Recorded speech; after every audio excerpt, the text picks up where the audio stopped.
今日咧我就請咗 Winnie 咁啊 MLT 咁就嚟即係同我哋分享嘅，因為大家都可能會比較少接觸 MLT，因為佢哋通常都喺實驗室或者化驗所入邊咧默默咁耕耘。咁但係其實咧喺醫療衛生界一個好重要嘅支柱嘅一份子啦。咁其實亦都遇到一啲本身嘅問題。咁啊 Winnie 可唔可以同我即係分享一下，其實而家嘅問題或者希望第日可以點樣幫到咧？而家咧越嚟越多人啦，就有興趣啦，投身我哋呢個化驗嘅行業嘅。咁香港咧亦都有提供咗越嚟越多嘅大學啦，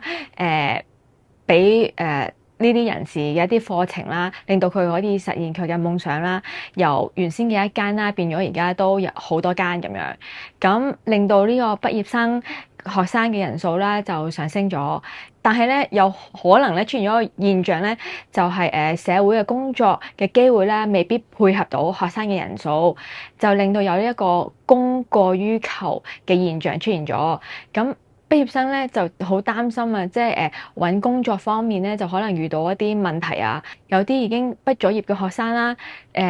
註冊咗嘅學生啦，經過一段嘅時間咧都仍然揾唔到工作。另外咧就係呢個學生啦，而家化驗學生啦，佢哋嘅實習鐘數啦，由原先嘅400個鐘啦，減到200個鐘，係削咗一半啊！咁令到咧業界咧就好擔憂啦，好擔心同學咧嘅訓練咧就唔夠嘅。咁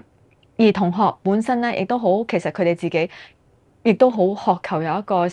多啲實習嘅機會。佢哋都反映其實400個鐘其實對佢哋嚟講都唔係好夠，更何況而家要削一半咧。佢哋平時接觸嘅係書本上面嘅知識啦，但佢哋想有hands on，即係真正落手落腳去做實驗、做化驗嘅一個機會咯。因為呢個係之前由於 Covid 嘅原因，所以就希望可以佢哋盡快可以投入即係投入去個專業，而即係嗰陣時嘅一個調整。咁會而家係要再重新考慮，要檢視一下，即係畢業之前嗰個嘅實習時數係咪應該咁樣去理解，即係呢樣嘢。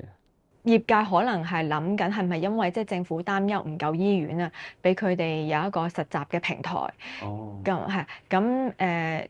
而家就希望可唔可以話解決嘅方法係冇，可唔可以大家有翻溝通，多啲聆聽，即係大家溝通下，會唔會嗰個